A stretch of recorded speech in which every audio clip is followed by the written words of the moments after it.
Vamos a continuar con la siguiente sección de este servicio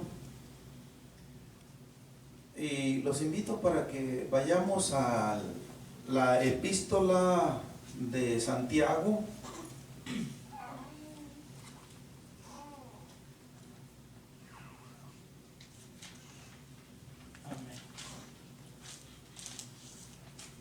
Capítulo 4.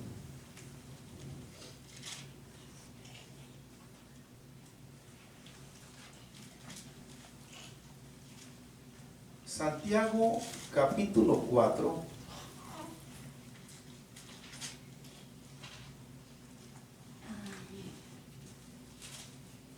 Acompáñenme con su vista, yo voy a leer del versículo 13 al 17 y dice así la santa palabra de Dios. Vamos ahora los que decís, hoy y mañana iremos a tal ciudad y estaremos allá un año y traficaremos y ganaremos, cuando no sabéis lo que será mañana, porque ¿qué es vuestra vida? Ciertamente es neblina que se aparece por un poco de tiempo y luego se desvanece. En lugar de lo cual deberíais decir, si el Señor quiere, viviremos y haremos esto o aquello. Pero ahora os jactáis en vuestras soberbias. Toda jactancia semejante es mala. Y al que sabe hacer lo bueno y no lo hace, le es pecado. Amén. Hermanos, tomen su asiento. Gloria a Dios. Vamos a entrar en la continuación de esta línea del tema que estamos viendo en Eclesiastés, en donde Salomón, el predicador, hace alusión presuntuosamente, ostentosamente, como si él fuera dueño de su vida y del tiempo, y dice que miró todas las obras que había hecho con sus manos y el tiempo que le tomó para hacerlas, para hacer esas obras,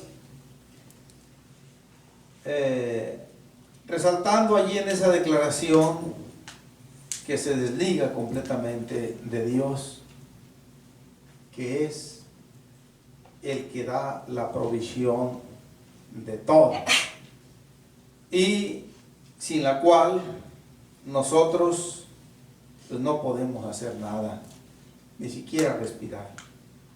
Gloria a Dios.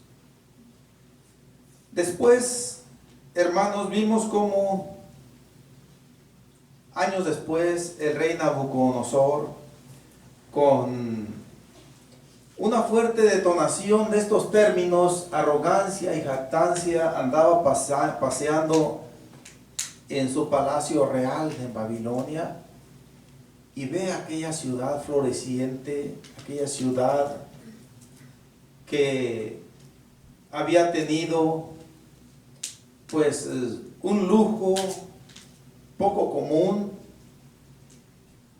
obras grandiosas, y él se lo atribuyó a sí mismo y dijo, ¿no es esta la gran Babilonia que yo edifiqué para gloria mía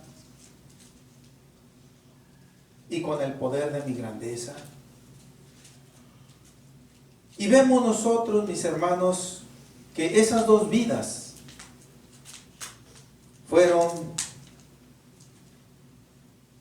apartándose hacia la ruina, y finalmente en la ruina terminaron hasta donde la palabra de Dios nos habla, con esa claridad.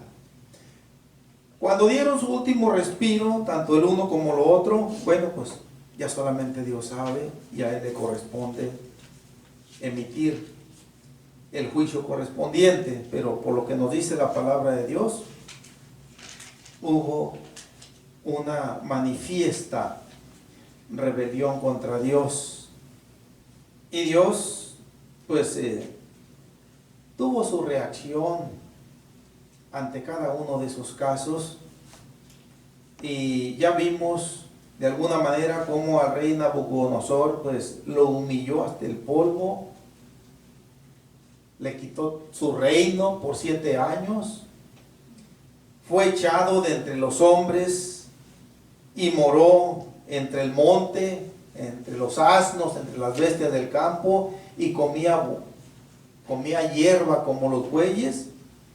Finalmente Dios le concedió recobrar su lucidez y pues él declaró que Dios era el que gobernaba.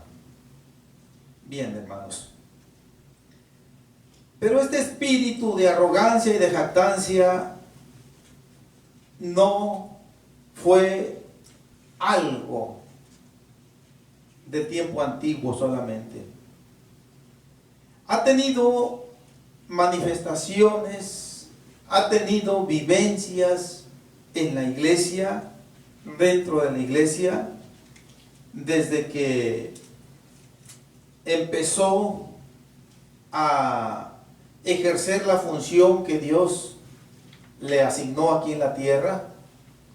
Y así como ha habido hermanos fieles, humildes, obedientes, también ha habido hermanos que se han dejado arrastrar por este pecado de la jactancia y de la arrogancia. Y en el siglo I, cuando todavía vivían la mayoría de los apóstoles, el apóstol Santiago se percató de que este pecado había entrado en la iglesia. Y Dios, usando a los vasos humanos que Él le place usar, pues usa al apóstol Santiago. No debemos perder de vista en este contexto que esta carta fue escrita inicialmente para el pueblo de Israel. Y ya lo leí yo anteriormente, pero voy a leer otra vez el versículo 1 del capítulo 1 para ver esto que estoy diciendo. Santiago, siervo de Dios y del Señor Jesucristo, a las 12 tribus que están en la dispersión, salud. Los saluda a todos los judíos que fueron dispersados de Israel y que pues estaban fuera de las fronteras de Israel, en diversos países, en diversos lugares, y que pues eran hermanos que se habían convertido al Evangelio y que se congregaban en iglesias que se habían formado en diferentes lugares fuera de Israel. Nosotros podemos seguir los pasos del apóstol Pablo y podemos verle ir evangelizando y visitando iglesias y más iglesias en el Asia, en Corinto, en Grecia, y finalmente fue hasta Roma. No sabemos hasta dónde más viajaría el apóstol Pablo, pero anduvo predicando el evangelio a judíos y a gentiles, anduvo visitando muchas iglesias, muchas congregaciones, y en ellas había hermanos judíos también que se habían convertido, pero cuando el Señor, hermanos, que tiene cuidado de su iglesia, y me suena una parte final de una de las estrofas que cantamos en uno de los cantos que se titula, ¿cómo se titula? Pero dice: sin Jesús qué triste vive el alma. Si yo gano el mundo. Si yo gano el mundo. Y una de las estrofas que cantamos en la parte final dice que: y Él promete siempre estar conmigo y lo necesario proveer. Muy bien. Y cuando nosotros escuchamos esta palabra, proveer, por inercia nos remitimos a las cosas materiales, a la comida, a la bebida, al vestido, al techo, y no estamos errando, porque son cosas que Dios promete proveer a nuestras vidas en el peregrinar aquí en la tierra. Pero el Señor no nada más provee esas cosas tangibles, esas cosas materiales. El Señor provee muchas otras cosas más. El Señor provee el consejo sabio de su palabra, que es mucho más importante. El Señor provee su santa disciplina cuando nosotros nos portamos mal, que también es de suma importancia para nuestras vidas. Y en esta ocasión está proveyendo palabras que debieron haber ayudado a los hermanos judíos del primer siglo, a quienes el apóstol Santiago les escribió, y que les está diciendo, mis hermanos, los está conminando a un cambio, los está conminando a desechar la jactancia, a desechar la soberbia, a desechar la arrogancia. ¿Por qué? Miren, hermanos, la situación vamos a tratar de describirla ilustrativamente con claridad. Los judíos, dentro de otras cosas en que se han caracterizado por naturaleza, es que son muy buenos comerciantes. Cuando el Señor propició que en el año 70 de nuestra era Jerusalén fuera destruida, fuera arrasada, fuera convertida en ruinas, en escombros, todos los judíos, los que no murieron, salieron huyendo a donde podían ellos ponerse a salvo. Y así se dispersaron por todo el mundo. Cuando la Segunda Guerra Mundial, que provocó el nazismo alemán, había muchos judíos en Alemania. Había muchos judíos allí en la capital, Berlín. Y todos esos judíos, tal vez esté hablando yo hiperbólicamente, pero todos esos judíos eran gente rica, eran gente comerciante, tenían sus establecimientos comerciales de joyería, de panadería, de ropa, de librería, de abarrotes. Un judío con 1 kilo de guayabas, con 1 kilo de mangos, lo procesaban, lo hacían mermelada, hacían unas 3 latitas, las vendían, y con lo que recababan compraban hasta 3 kilos de guayabas, y así hasta que formaban una fábrica y una cadena de distribución de productos. Y siempre los judíos se caracterizaron por ser comerciantes. En aquel tiempo lo normal eran las grandes caravanas de comerciantes judíos que salían de Jerusalén, que salían de otras ciudades de Israel, fuera hacia Egipto, hacia el Medio Oriente, hacia Grecia, salían a todas partes con grandes cargamentos de mercancías, de especias, de pieles, de miel, de granos, etcétera, cargados en camellos o en carretas, en lo que fuera, y a donde llegaban hacían grandes negocios. No podemos saber, Nicodemo era un hombre muy rico, José de Arimatea era otro hombre muy rico, y aunque la palabra de Dios no nos dice que eran comerciantes, probablemente eran parte de esos prósperos comerciantes judíos. Pero no vamos a mencionarlo de una manera contundente porque no tenemos base bíblica, pero sí eran gente muy rica. Bien, en el primer siglo había en la iglesia este mal hábito ya de haberse considerado ya dueños de sus vidas, los hermanos, y dueños del mundo inclusive, y se creían capaces de programarse sus vidas y de llevar a cabo empresas o acciones sin tomar en cuenta a Dios. Y esto no se quedó ahí tampoco. Esto ha venido caminando a través de los siglos.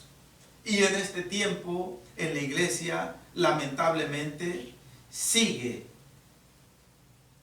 este espíritu de jactancia y de arrogancia latiendo ahí. Pero en aquel tiempo había este mal hábito. Muchos hermanos judíos que se proponían y se motivaban a hacer giras comerciales. En aquel tiempo, mis hermanos, de acuerdo a lo que nos relata la historia universal, los judíos eran bienvenidos por esa gracia que tenían de ser buenos comerciantes, porque las autoridades y los habitantes de las ciudades sabían que donde llegaban los judíos, llegaba el dinero, llegaba el comercio, y les convenía a las autoridades. Y los judíos estaban ya no judíos inconversos, judíos que eran hermanos muchas veces, estaban siempre visualizando a través de los medios de comunicación de aquel entonces que había, en donde había una nueva ciudad, o en donde se estaba abriendo un nuevo mercado para ser los primeros en ir allá y hacer negocio y sacar fuertes ganancias. Pero lo que trascendía también era que descuidaban obviamente su vida espiritual. La descuidaban de dos maneras principalmente. Una de ellas, que se ausentaban como comerciantes y dejaban de asistir a los cultos por semanas, en ocasiones por meses. Y la otra manera en que se afectaban también era que durante ese tiempo prácticamente no buscaban a Dios, porque su visión, su objetivo era el dinero, la ganancia monetaria. Cuando el Señor ve que esto pues no se le estaba poniendo freno en la iglesia, tal vez los pastores no sabemos hasta dónde hayan estorbado a estos hermanos judíos comerciantes, Pero el Señor se envía al apóstol Santiago con estas palabras que ya nosotros leímos y que van dirigidas precisamente a esos hermanos que solían decir con una seguridad contundente: fulano, fulano, fulano, hay este lugar en donde prácticamente está virgen para el comercio. Nadie ha ido a establecerse ahí. Y se juntaban un grupo de caravaneros, comerciantes, y se iban.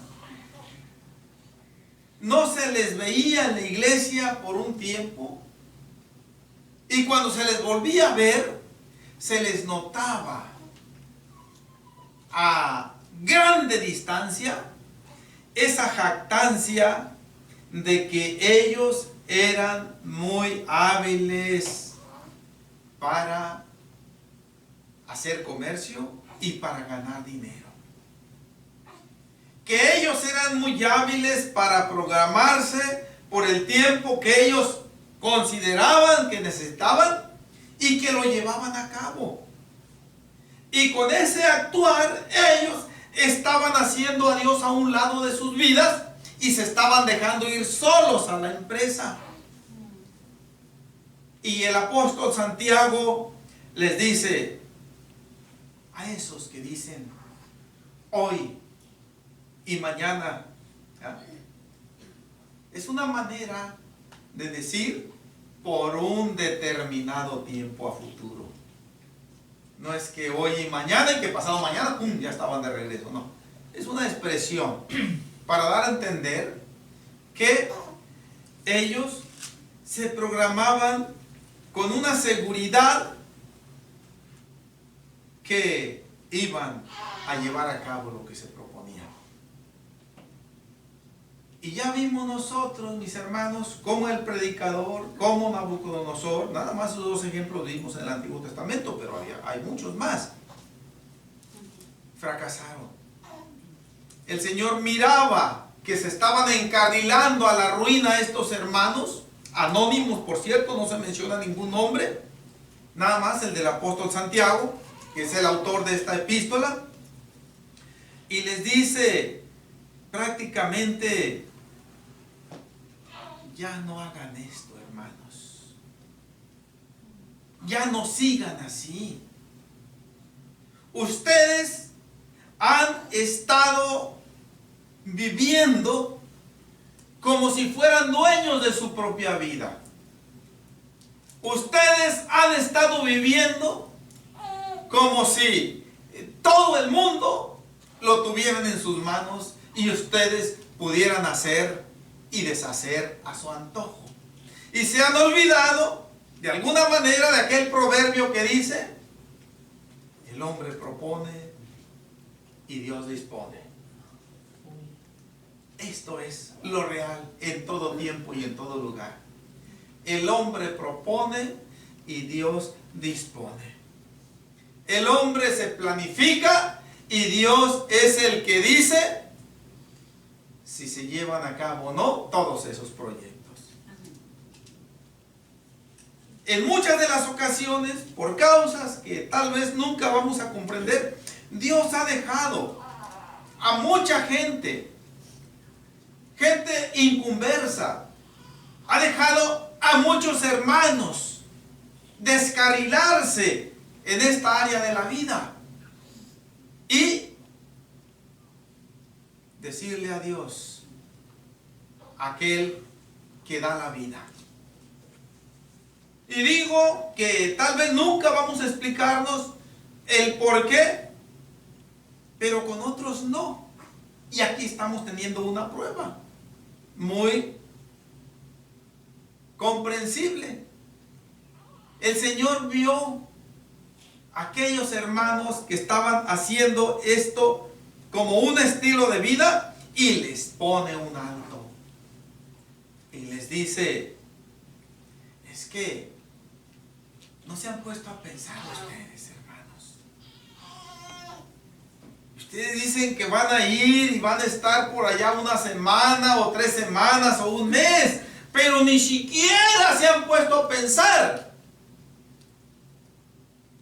lo que va a ser del día de mañana. No se han puesto a pensar que a lo mejor ni siquiera van a saber del día de mañana. Este viernes en la madrugada que iba al trabajo, un pequeño paréntesis, antes de meterme al Bay Bridge para San Francisco, ahí se empezó a hacer un escándalo del tráfico porque se encendieron unos anuncios electrónicos que hay en el freeway ahí, y decía que todo el freeway estaba cerrado adelante. Y entonces, ¿cómo le voy a hacer? Menos mal que eran entre las 2 y las 3 de la madrugada. Me gusta irme a esas horas, hermanos, porque ya más tarde no quiero agarrar ese trafical tan horroroso que se forma, y prefiero llegar allá y dormirme unas 2 horas aproximadamente por allá, pero ya estoy allá en el trabajo. Pero sin tráfico casi, todo el freeway cerrado adelante. No circulé mucho cuando estaba una patrulla de caminos, y estaba un tráiler en el puro centro del freeway con su caja, y adelante del tráiler estaba un carrito, parecía de la marca Honda, no estoy seguro porque se miraba entre oscuro y claro ahí, pero estaba con las llantas para arriba, pero el chofer se miraba aplastado allá.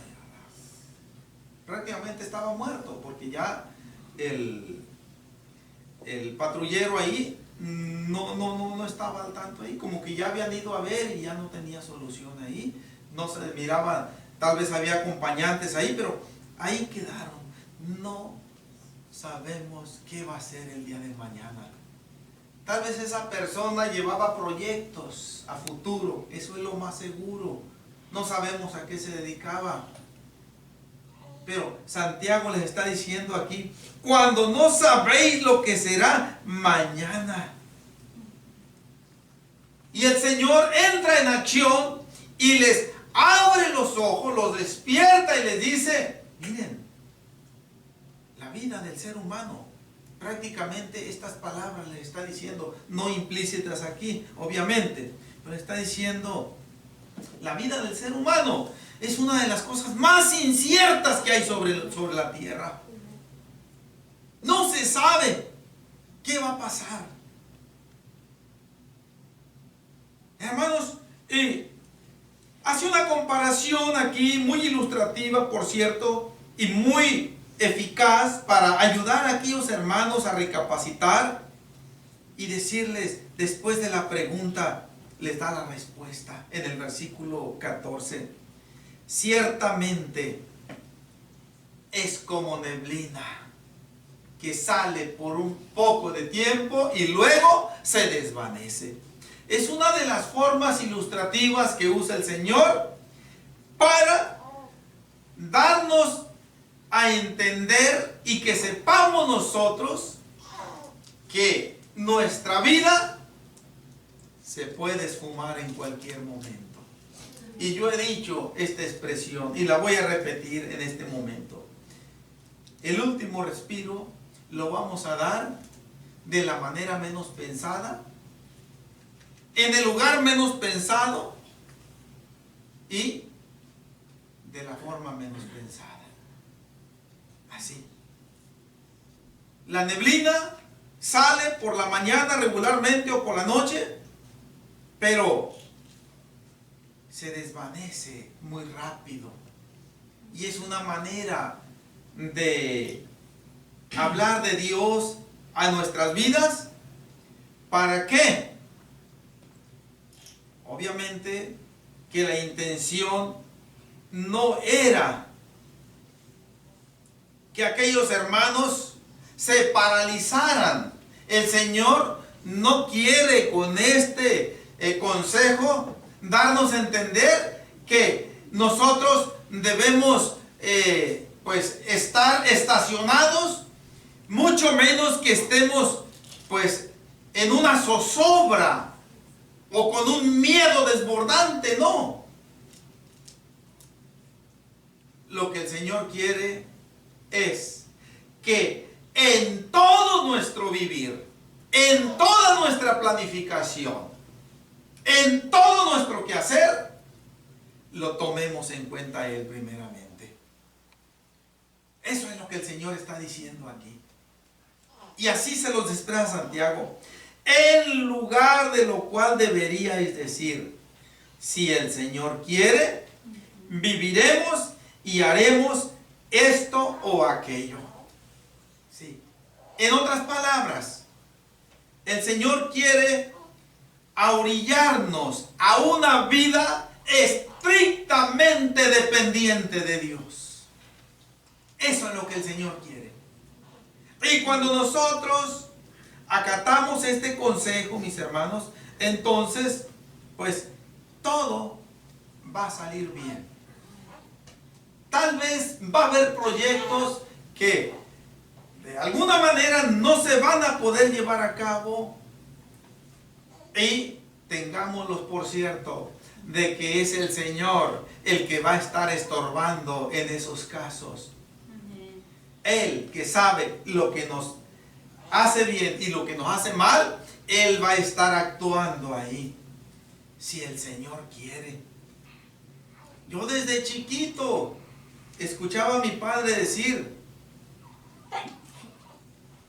hasta mañana, Dios mediante. Una manera de decir, hasta mañana, si Dios quiere. Y si Dios no quiere, mis hermanos, pues simple y sencillamente no va a haber un mañana. Así de sencilla la cosa. Hermanos, ahora, ¿a dónde el Señor quería llegar al fondo de este asunto en particular que se presentó en algún lugar y en algunos hermanos bien definidos en aquel entonces?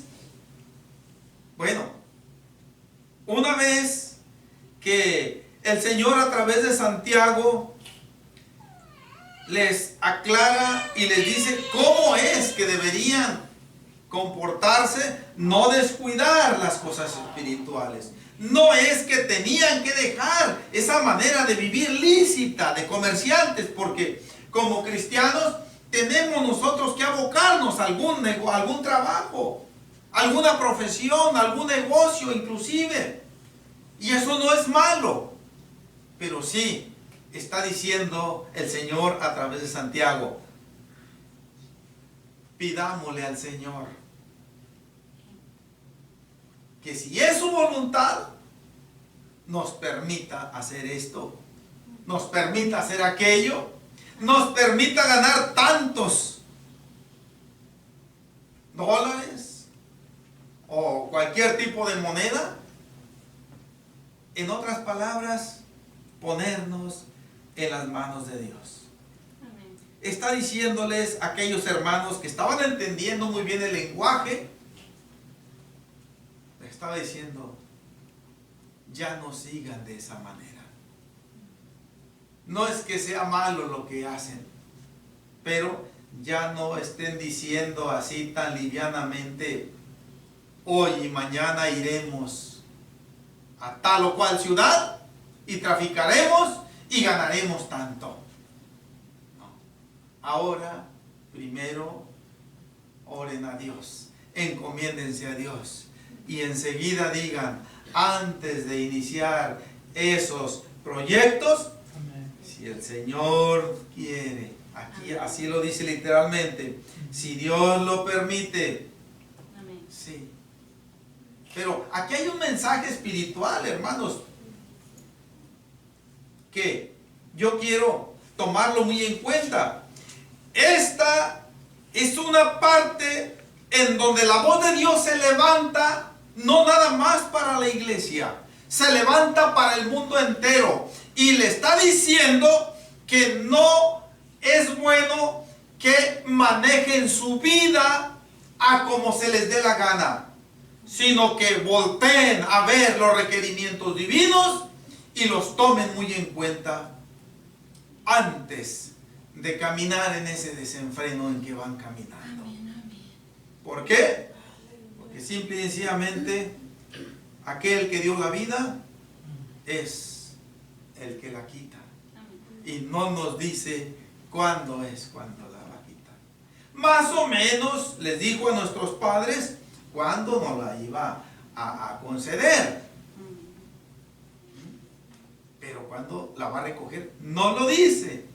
Es por eso que es importante siempre encomendarnos a Dios y tomar en cuenta a Dios en lo que hacemos, en lo que no hacemos, en lo que hablamos, en lo que no hablamos. Ahora, mis hermanos, para concluir con este contexto, el versículo 17 que dice, y al que sabe hacer lo bueno y no lo hace, le es pecado. Regularmente solemos nosotros a darle una aplicación general a todo tipo de pecado y decir, bueno, pues si yo sé, por ejemplo, que mi hermano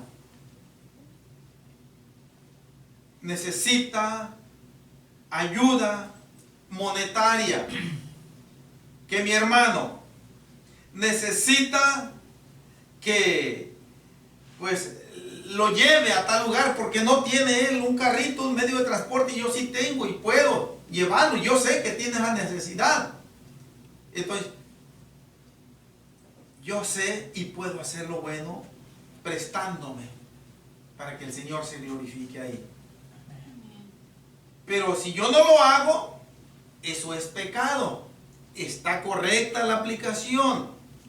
Pero aquí no debemos salirnos de la línea del pensamiento que viene desarrollando el Señor a través de Santiago. El mensaje inicial fue para aquellos hermanos. Bien. Ahora ustedes ya saben qué es lo bueno. Tomar en cuenta a Dios. Y durante el tiempo que estén fuera, porque van a estar ocupados y no se van a estar congregando, no por eso ustedes se van a confundir con el mundo. No por eso ustedes van a actuar como actúa el mundo. Miren, y voy a hacer un paréntesis. Ahorita que me viene a la memoria un detalle que de alguna manera me llamó la atención y hasta cierto punto no me escandalizó. El día de ayer, pues fue sábado. Normalmente el sábado, pues yo suelo hacer algunas compras, entre otras, pues abastecerme de alimentos ahí para la semana, etcétera, y para mis lunches, etcétera. Y pues tuve la necesidad de salir a comprar una herramienta nueva que ocupaba también. Y que vamos allá a la Costco, estoy en un paréntesis, mis hermanos, vamos allá a la Costco, porque pues ya que me queda el último rollo de papel de la cocina, yo me compro otro paquete, no me gusta esperarme a que se me acabe. Y que entro y que no cabía la gente. Pero lo que más me llamó la atención es que había una cola prácticamente desde las cajas o más larga hasta el fondo allá, hasta donde estaba el papel y el agua, eso. Y como yo nada más iba por papel y les dije con permiso para que me dejaran pasar, ya traté de llegar allá y le pregunté a uno de los empleados, oiga, le dije, yo nada más quiero agarrar un paquete de papel. Le dije, es que esta cola, me dijo, es para el agua y es para el papel y tiene que ir a formarse hasta la punta. No, le dije, ¿qué me voy a andar formando ahora? Yo que tengo papel para una semana o un poco más. Pero, hermanos, ese pánico en que la gente estaba ahí formada, y no nada más ahí, en otros lugares también, se debió porque hay ese riesgo de que el gobierno decrete que se quede todo el mundo en su casa para que evitar la propagación de ese mentado virus del coronavirus, que trae a todo el mundo escandalizado y asustado. Y tenemos que tener mucha agua y mucho papel para muchos días ahí. Y se olvidan de que si Dios quiere, completamente. Ahora, mis hermanos, a donde yo quiero llegar aquí es a lo siguiente. Me daría a mí mucha tristeza y dolor en mi corazón ver a un cristiano metido ahí. Sí. No tanto porque nosotros no vamos a decir que no tenemos necesidad de esas cosas. Claro que tenemos necesidad. Pues tan así que yo iba a procurarlo. Pero no hacerlo dejándonos llevar por ese temor o inercia en que el mundo se mueve. De contagiarse con ese pánico, con ese miedo, con ese pues escándalo. No pudimos, vamos, le dije a mi esposa, que vamos a andar haciendo cola aquí. Ay, si no hay más, pues total. Cuando estábamos allá en el rancho tomábamos agua hasta de los charcos, cuando llovía, comíamos de las tunas del monte y todo eso. No. Ahora, eso solamente, mis hermanos, es una pequeñísima, microscópica evidencia que se hace muy visible de lo lejos que están las personas de Dios. De cómo van caminando sin tomar en cuenta a Dios. Sí.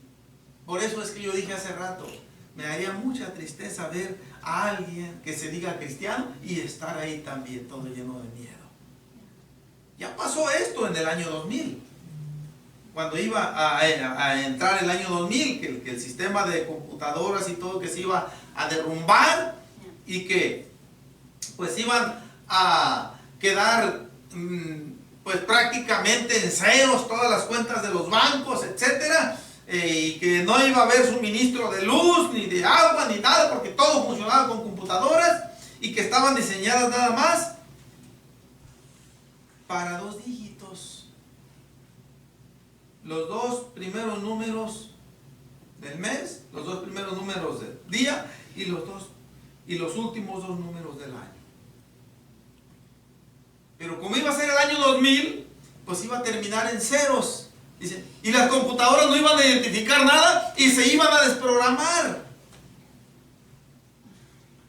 Iglesias, congregaciones enteras llenaron bodegas de enlatados, de agua, de papel, de leña, de tantas cosas, porque iba a pasar eso.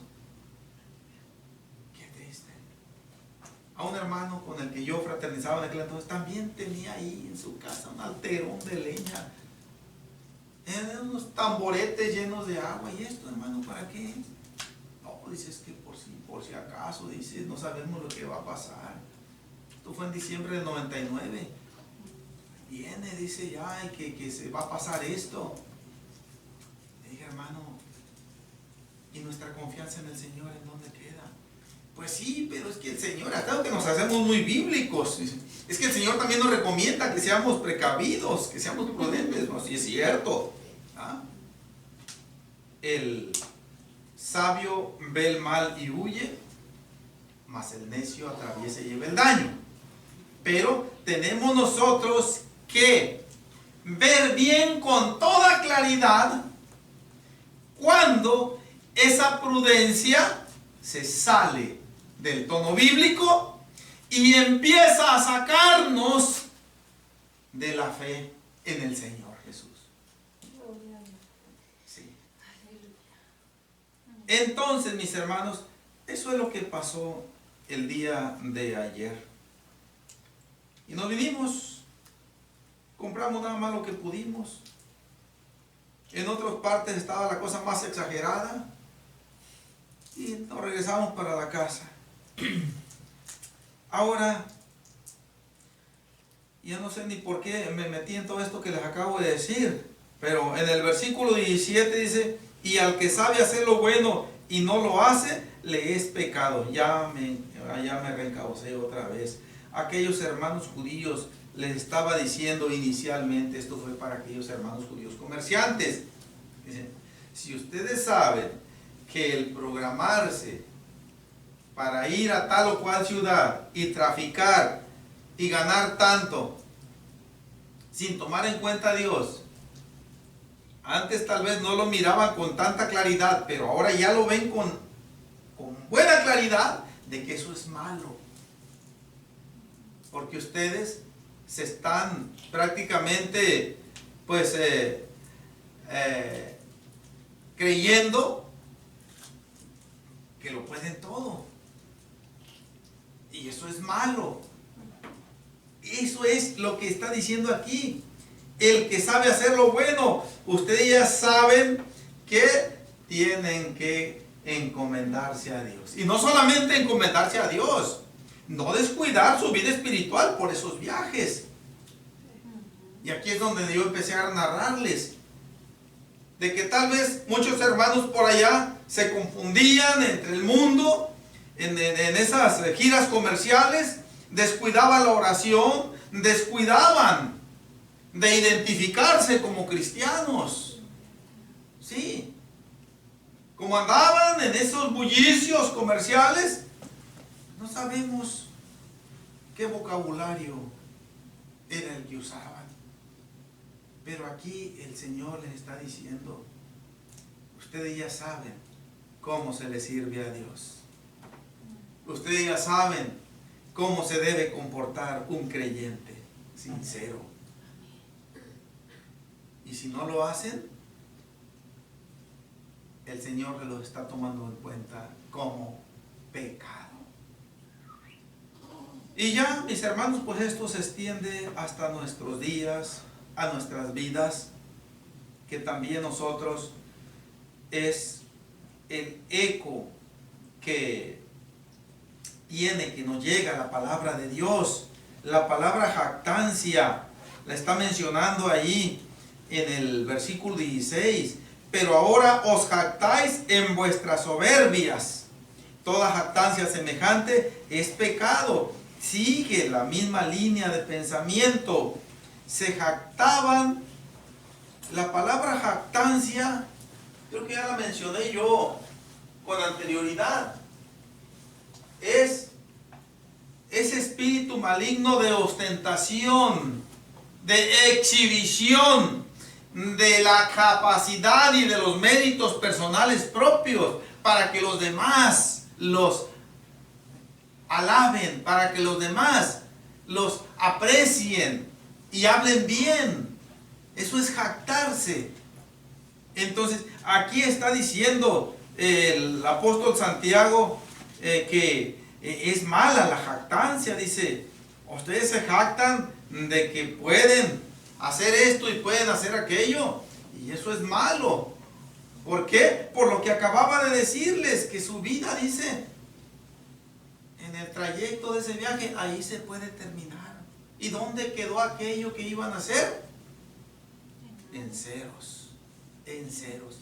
La palabra jactancia en aquel tiempo venía de una palabra griega que era alazoneía, y alazoneía se usaba para señalar a los charlatanes de aquel tiempo, aquellos que prometían curar muchas cosas y que no curaban nada, aquellos que prometían poder hacer grandes cosas y que no podían hacer nada. O sea, en otras palabras, gente mentirosa.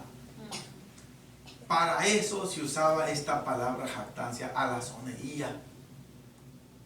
Y pues, hermanos, esto para nosotros debe ser un recordatorio más. Sabemos nosotros, creo con claridad, que nunca debemos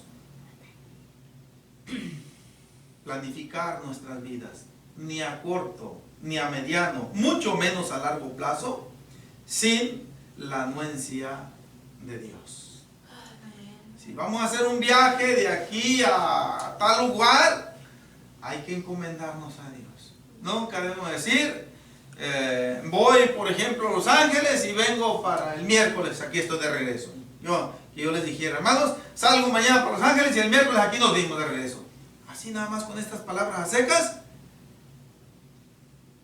iba a dar un negativo eco, un negativo mensaje. Si el hermano Cayetano no le dice, si el Señor lo permite. Amén. 1 Corintios capítulo 4, antes de terminar la predicación ya.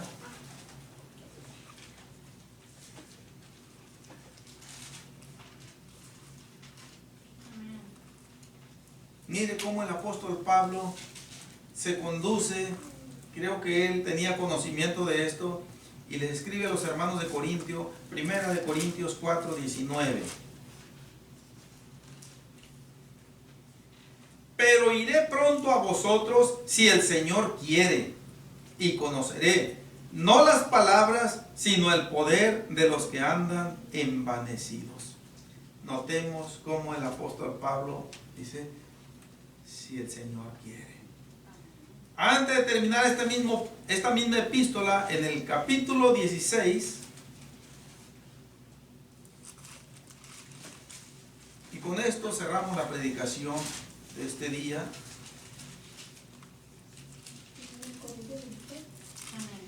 Primera de Corintios capítulo 16.